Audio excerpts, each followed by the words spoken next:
Bonjour à tous, bienvenue dans Voix de flic. Aujourd'hui, nous allons parler de la police judiciaire et c'est un sujet d'actualité. En effet, j'enregistre ce podcast en février 2024 et Bruxelles vient de connaître 6 à 7 fusillades liées au milieu de la drogue en quelques jours. Et comme d'habitude, tout le monde se demande mais que fait la police?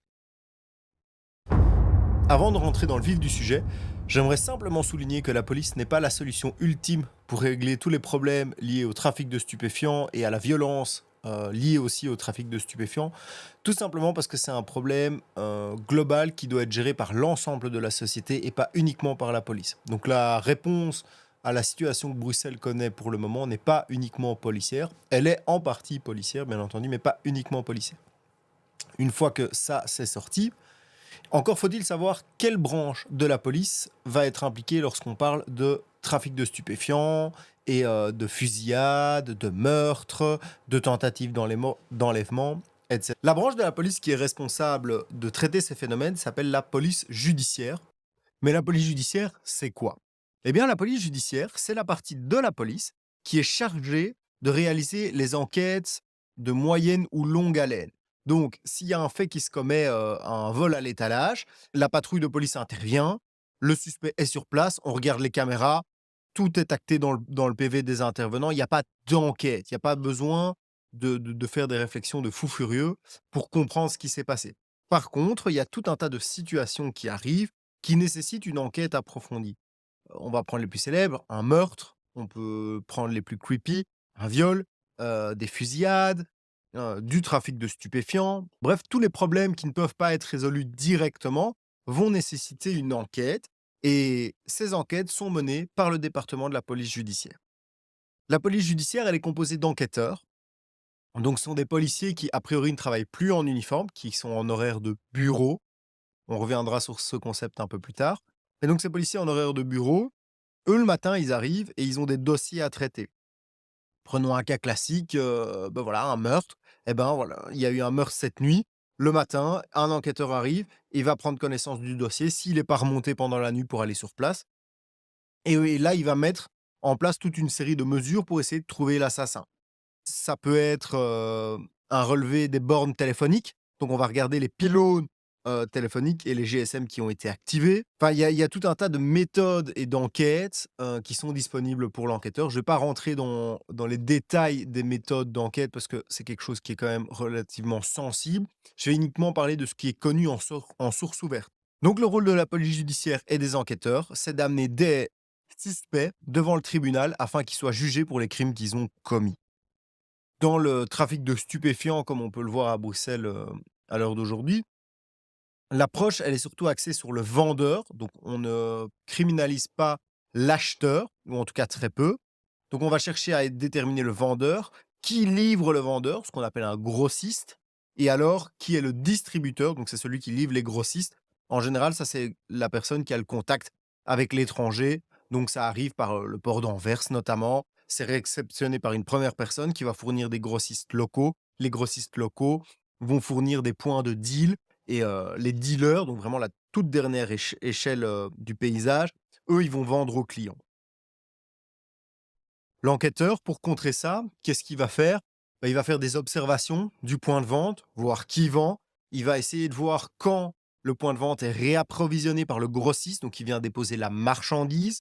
Et là, il va essayer de trouver où est stockée cette marchandise. En général, les dealers ne stockent jamais rien chez eux parce qu'en Belgique, il y a une loi qui permet, quand on trouve des stupéfiants sur quelqu'un, de faire une perquisition là où il est domicilié. Donc évidemment, les dealers sont pas stupides, il y a pas de marchandises chez eux ou très, très peu. Ils ont ce qu'on appelle une nourrice. Ouais, une nourrice, vous avez bien entendu et cette nourrice, en fait, va s'occuper des stupéfiants. Généralement, elle sera pas trop connue, des services de police et on lui enverra un petit message: «Ah, beh, viens réapprovisionner le plan, ramène de la marchandise», et cetera, et cetera. Donc les enquêteurs vont observer ça. S'ils ont la chance d'avoir des numéros de téléphone, ils peuvent faire des écoutes téléphoniques. Alors tout ce que je vous explique là est bien connu du milieu des stupéfiants. Il faut vous imaginer que les points de deal, c'est des startups, en fait et les gars sont hyper réactifs. Ils ont des politiques de communication envers leurs clients. Ils leur envoient des messages avec les promos, ils les tiennent au courant et en fait, ils s'adaptent très, très, très, très rapidement à la menace policière. Ce qui fait que, en matière de lutte de stupéfiants, on a souvent un petit coup de retard par rapport à eux. parce que on va attaquer un point de deal d'une certaine façon, les gars vont vite comprendre comment on a fait et ils vont faire en sorte que ce ne soit plus possible. Donc ici, je vous révèle pas les secrets des dieux, loin de là. N'importe quel enquêteur, dans une brigade de stup connaît tout ça et les dealers qu'on arrête le connaissent aussi très, très bien. Donc une fois que l'enquêteur a mis en place une stratégie, enfin, quand je dis l'enquêteur, c'est l'enquêteur et ses collègues parce qu'évidemment on n'est pas tout seul sur un dossier stup, comme ça, enfin ça dépend, mais voilà. Donc une fois que l'enquêteur a mis au point sa stratégie, il va essayer d'arrêter les gens. Une fois qu'il les a arrêtés, il va monter un dossier de preuves pour les présenter devant le juge d'instruction et essayer de les faire condamner pour ça. Voilà. Je vais m'arrêter ici sur la partie, police judiciaire parce que c'est pas l'objet de cette vidéo. Je voulais juste vous expliquer comment ça fonctionne pour que vous sachiez de quoi on parle. Il y a un gros souci, au jour d'aujourd'hui en Belgique, c'est que la police judiciaire relativement à l'agonie. Il faut savoir qu'il y a 2 types de police judiciaire, une police locale et une police fédérale. Alors, la répartition des missions est assez claire. La police fédérale s'occupe de tout ce qui est gros. Donc s'il y a des connexions à l'étranger, s'il y a des connexions qui dépassent le territoire d'une zone de police, donc imaginons un policier local qui est enquêteur au sein d'une zone de police locale, lui, il va se concentrer normalement sur des enquêtes locales, donc des choses qui touchent sa zone de police. Donc si prenons Paul Bru par exemple, police de Bruxelles, c'est Bruxelles-Capitale, XL, Nederwermbeek, Laken. Si c'est sur l'ensemble de la région capitale, donc disons qu'ils ont un dossier à Saint-Gilles, ils vont peut-être le faire, priorité aux dossiers locaux, mais ils vont peut-être aller jusqu'à Saint-Gilles qui n'est pas sur leur zone de police, mais qui est juste à côté. Mais par contre, a priori, des dossiers sur Verviers, Anvers ou quoi, bah, ils vont un peu y réfléchir parce que ça, c'est plus pour la police fédérale. OK, donc la police fédérale, elle est structurée de façon déconcentrée. Il y a une police, judiciaire fédérale par arrondissement judiciaire. Bruxelles, Anvers, Charleroi, Nivelles, Mons, si je ne dis pas de bêtises. Ces polices judiciaires fédérales, elles sont organisées en directions et donc il y a des directions pour, contrer l'ensemble des fléaux criminels qu'on rencontre en Belgique.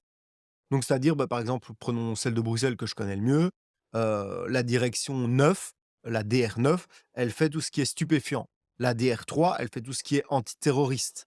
La DR4, elle fait tout ce qui est, criminalité économique et sociale. Et dans ces directions, va y avoir entre 20 et 100 enquêteurs qui sont disponibles pour faire des dossiers fédéraux. Au niveau des polices locales, là, vous allez avoir plus ou moins la même organisation, c'est-à-dire que vous allez avoir des sections. Évidemment, les sections ne seront pas aussi complètes.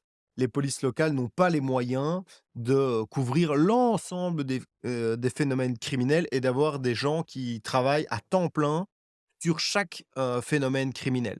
Prenons par exemple la section ECOFIN, donc économique et financière.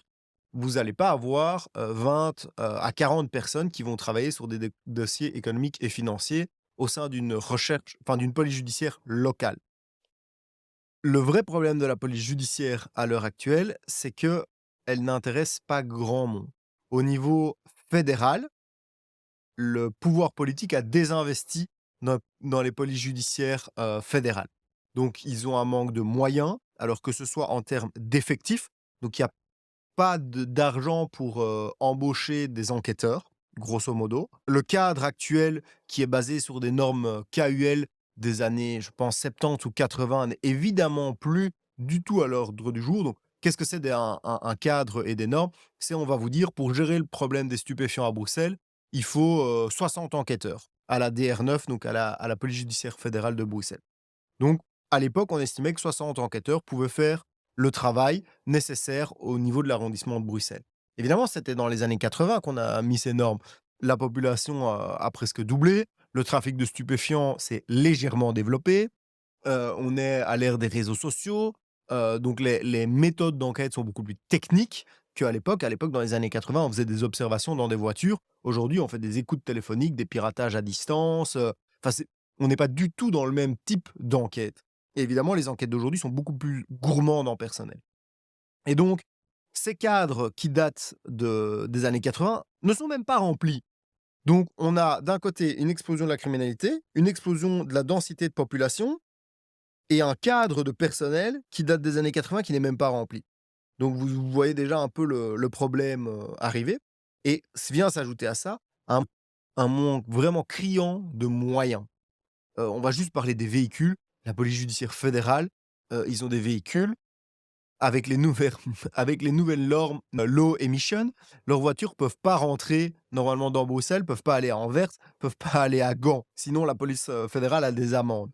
Alors je pense qu'il y a une exception, bref, qu'il y a eu des accords qui ont été faits, mais c'est pour vous dire à quel point les véhicules sont vieux.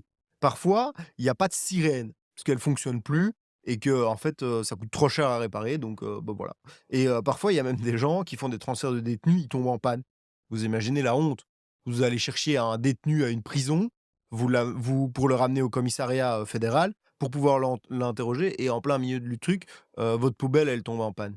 C'est vraiment enfin, c'est des conditions de travail compliquées et Bruxelles a des beaux bâtiments, Anvers a des beaux bâtiments, mais la police judiciaire de Liège, ça a défrayé, assez souvent les médias. Ils sont dans des taudis, quoi. Ça, c'est le problème pour la police judiciaire fédérale, c'est qu'on manque énormément de moyens. La police judiciaire locale, elle, c'est un peu, plus mitigé dans le sens où souvent les zones de police ont des moyens, mais la police judiciaire locale ne va pas être le service auquel on va allouer ces moyens. Pourquoi? Il faut vous rappeler qui paye dans une police, locale. Dans une police locale, ce sont les communes qui payent, donc les bourgmestres. Les bourgmestres, ce qui les intéresse, en règle générale, c'est d'avoir du bleu en rue. Donc, c'est avoir des policiers en uniforme en rue pour montrer qu'il y a une présence policière, pour montrer pourquoi la commune paye. Ce qui va l'intéresser, ce sont des actions de police de proximité. Avoir des policiers, au marché. Voilà et comme ça, les habitants qui vont voter, hein, donc les habitants de la commune qui vont voter pour le bourgmestre se disent: «Ah ben notre bourgmestre fait bien son travail, il y a des policiers, ici, je me sens en sécurité». La police judiciaire, elle est invisible. On travaille en civil, on fait des observations en civil et quand on fait des perquisitions, c'est 1, 2, 3 heures grand maximum sur place. On arrive à 6 heures du matin, on casse la porte, on arrête les suspects, on embarque tout ce qu'on a besoin et on rentre, OK? Donc on n'est pas visible et on ne peut pas communiquer sur notre travail. Enfin, on peut pas vraiment communiquer sur notre travail parce qu'il y a le secret de l'instruction. Donc quand on est en pleine enquête, évidemment, on dit pas: «Ah bah, aujourd'hui, on a saisi tel document qui va nous permettre de condamner telle personne». Non, parce que sinon de 1 on alerte la défense et même c'est interdit. Donc voilà, on a un problème de désamour au niveau des polices locales, vis-à-vis des polices judiciaires et puis aussi parce que les polices judiciaires amènent des problèmes. Donc si vous avez un point de deal à un endroit et que la police judiciaire vient et tous les 2 jours fait des arrestations, vous allez avoir le quartier qui va réagir. Comme il y a eu par exemple à Saint-Gilles, au square Jacques Franck, il y a eu un collectif des madrés qui a réagi, parce que, un service de police venait trop souvent arrêter les dealers qui étaient leurs enfants. Parenthèse fermée. Donc la police judiciaire locale n'est pas bien vue forcément d'un bourgmestre parce que en termes électoral, c'est pas hyper rentable et de la part du chef de corps, ça n'apporte, en fait, que des problèmes.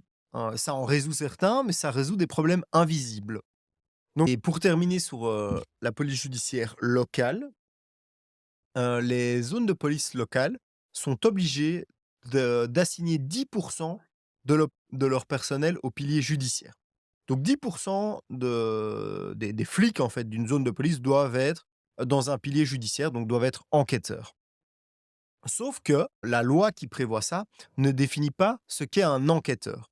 Et donc, en fait, on se retrouve avec des zones de police, heu, pour celles qui respectent les 10 qui, en fait, mettent tout et n'importe quoi dans le pilier judiciaire.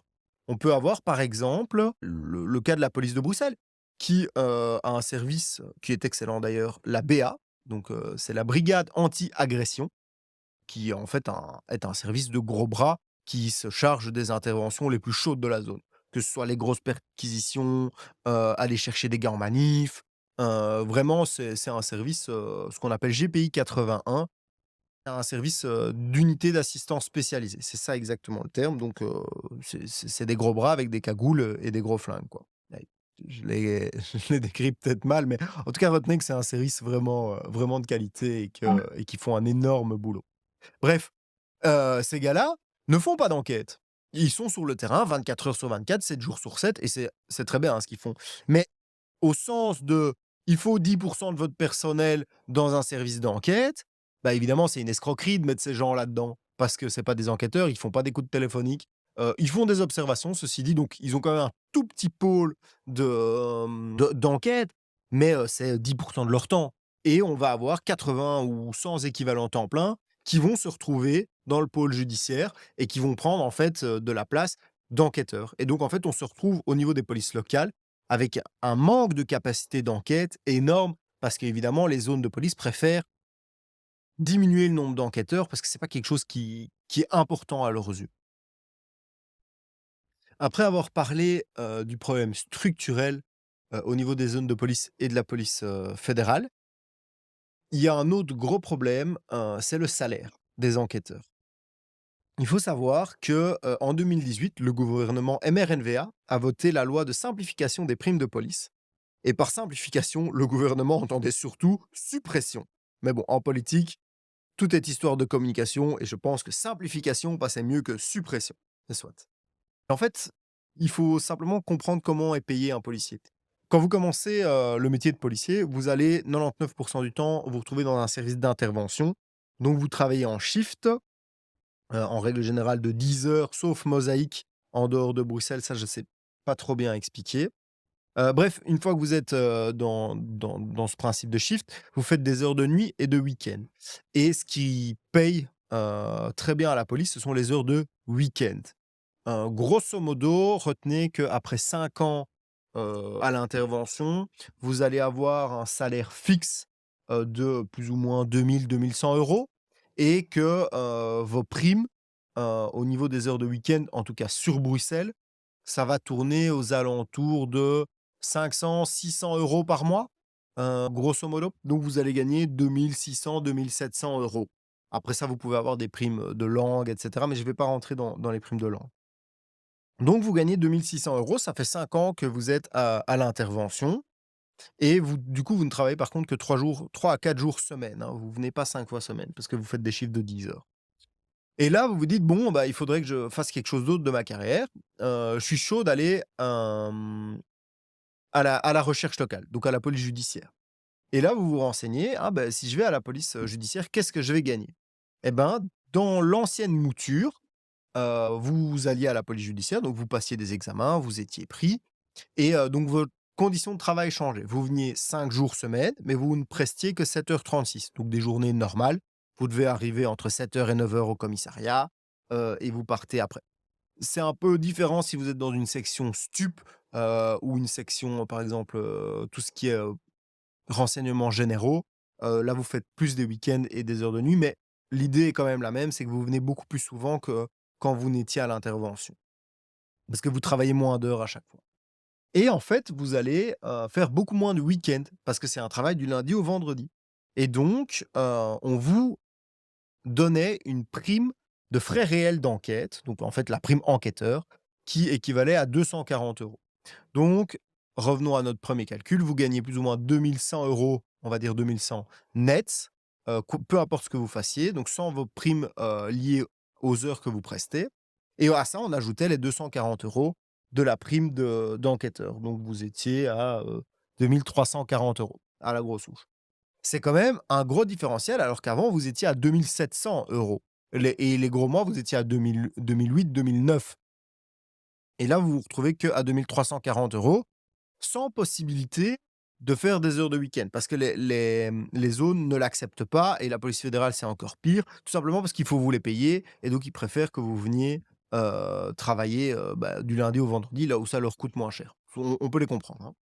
Et en fait, le gouvernement, en 2018 a dit: «Bah, la prime, c'est fini» et donc en fait, si vous devenez enquêteur, vous gagnez juste votre salaire fixe et donc avant, vous aviez 700 € de prime quand vous étiez en intervention, vous allez, à la police judiciaire, vous gagnez 240 € en plus. OK, vous perdiez des sous, mais c'était un peu atténué. Ben maintenant, si vous passez de l'intervention à la jude, eh ben, vous perdez 700 balles par mois. Évidemment, il y a plein de gens qui peuvent pas se le permettre. Imaginez-vous, enfin, à tous ceux qui écoutent, qui ne sont pas policiers, on vous dit: «Bah, pour faire un autre travail, vous allez gagner 700 € en moins». Bah, vous leur dites: «Bah, non, je vais clairement pas faire votre travail. Non merci, je vais rester faire ce que je veux». Et donc en fait, c'est ça qu'on observe à l'heure actuelle. C'est qu'en fait, quand les polices judiciaires ouvrent des places, disent: «Bah, voilà, j'ai besoin de 4 personnes pour, telle section». Bah, il y a 2 ou 3 personnes qui postulent et en général, c'est les gars qui soit les passionnés et qui se disent: «OK, bon tant pis, je vais perdre des sous mais voilà, moi c'est ce que je veux faire, c'est mon idéal» et cetera. Donc vous avez les idéalistes et puis vous avez les c'est horrible ce que je veux dire, mais les mous du gland, quoi. Ceux, qui se disent: «Oh bah, finalement un horaire, bien tranquille, où je dois pas trop travailler, je vais aller à la Jude et OK, je vais moins gagner, mais on me demandera beaucoup moins, je devrais pas remonter le week-end, je devrais pas faire de nuit». Et donc en fait, c'est des profils qui sont pas hyper intéressants, pour des polices judiciaires, évidemment. Et donc voilà, donc ça, c'est un gros, gros, gros problème. C'est qu'aujourd'hui, la police judiciaire n'est pas du tout attrayante. Et bien pire que ça encore, à travail d'enquêteur égal, la police judiciaire fédérale est désavantagée par rapport à la police judiciaire locale, pour 2 raisons. De un, en police judiciaire locale, il y a moyen de faire des week-ends. Est-ce que le travail est très chouette à faire en week-end? Pas forcément, mais vous pouvez quand même gagner des sous, donc en général, ça compense. À la police judiciaire fédérale, travailler le week-end, faut enfin, j'ai des potes qui y arrivent, mais faut vraiment s'accrocher et surtout, vous avez le droit à la prime d'engagement en police locale. Donc c'est-à-dire que si vous signez pour, auprès de la police locale en disant: «Je m'engage à rester 7 ans au sein de votre zone de police», vous gagnez, 100 ou 120 € en plus par mois. Là où à la police fédérale, ce n'est pas possible. Donc pour faire le même boulot à la police locale, vous allez gagner 120 € de plus qu'à la police fédérale. Donc évidemment, la police fédérale a encore plus de difficultés de recruter par rapport aux zones de police locales. Donc pour conclure, l'idée de ce podcast, c'était de vous donner des éléments supplémentaires pour comprendre, les problèmes de la police judiciaire en Belgique à l'heure actuelle. L'actualité met en lumière la police judiciaire, et la police de manière générale et parfois les citoyens ont du mal à comprendre pourquoi est-ce qu'on n'arrive pas à endiguer, un phénomène. Ici, on parle de la drogue, donc évidemment le phénomène de la drogue est beaucoup plus large que ce que j'ai expliqué dans le podcast, mais c'est juste pour vous expliquer pourquoi, à l'heure, actuelle, nos institutions et surtout l'institution policière n'est pas capable de gérer et d'apporter une réponse, la plus optimale possible. Alors attention, ici, je tiens tout de suite à souligner que le travail réalisé par les collègues, au sein des polices judiciaires locales et fédérales est titanesque et exceptionnel. Ils se battent avec des moyens dérisoires, ils écopent la mer avec un seau, quoi. Mais ici, le but, c'était vraiment de souligner ce manque de moyens et ces incohérences du système, notamment au niveau des primes et de pouvoir vous donner plus d'informations pour que vous puissiez prendre du recul par rapport à ce qui sort dans les médias et les critiques, dont la police, fait l'objet actuellement, qui ne sont pas forcément fondées ou en tout cas, quand on explique ce que je viens de vous expliquer, elles sont peut-être fondées, mais on peut difficilement dire que c'est la police qui est responsable de ça, parce que la police, elle fait avec ce qu'on lui donne et avec les cartes, qu'elle a en main. Elle a pas d'autre choix. La police ne peut pas légiférer, la police ne peut pas demander, au ministère, des moyens en plus, parce que ça fait des années qu'ils le demandent, ils en ont jamais reçu, donc ils en recevront pas plus et il faut, s'il vous plaît, absolument se méfier des effets d'annonce. La ministre de l'intérieur et d'autres politiciens adorent, dès qu'il se passe quelque chose, on va renforcer la police judiciaire fédérale, on va leur donner 50 enquêteurs. Non, c'est faux. De 1 parce que je sais pas où ils vont les trouver les 50 enquêteurs. Rien que pour les raisons salariales dont je vous ai parlé, personne va vouloir venir et engager des nouveaux, c'est pas une solution. De 1 parce qu'on a un gros problème au niveau du recrutement et de 2, engager un gars qui vient de rentrer, pour faire du travail de police judiciaire, bonne chance. Le gars, on va lui dire: «Ah bah, vas-y, fais une écoute». Comment on fait une écoute? Qui est-ce que je dois constater? On va lui parler de méthodes particulières de recherche. Donc ça, c'est, quelque chose qui est dans le code d'instruction criminelle et c'est la législation qui encadre, les méthodes de police judiciaire. C'est hyper complexe, c'est beaucoup d'administratif. Bref, quelqu'un qui vient de rentrer ne sait pas gérer ça. C'est impossible et donc il faut vraiment se méfier des effets d'annonce. On va renforcer, on va faire ci. C'est du blabla politique. Alors, je leur jette pas la pierre, c'est leur métier de faire ce genre d'annonce. On peut discuter sur ça. Mais voilà, c'est juste pour que vous puissiez bien comprendre les enjeux, et les problèmes liés à la police judiciaire en Belgique. Je vous souhaite une excellente journée et on se retrouve bientôt.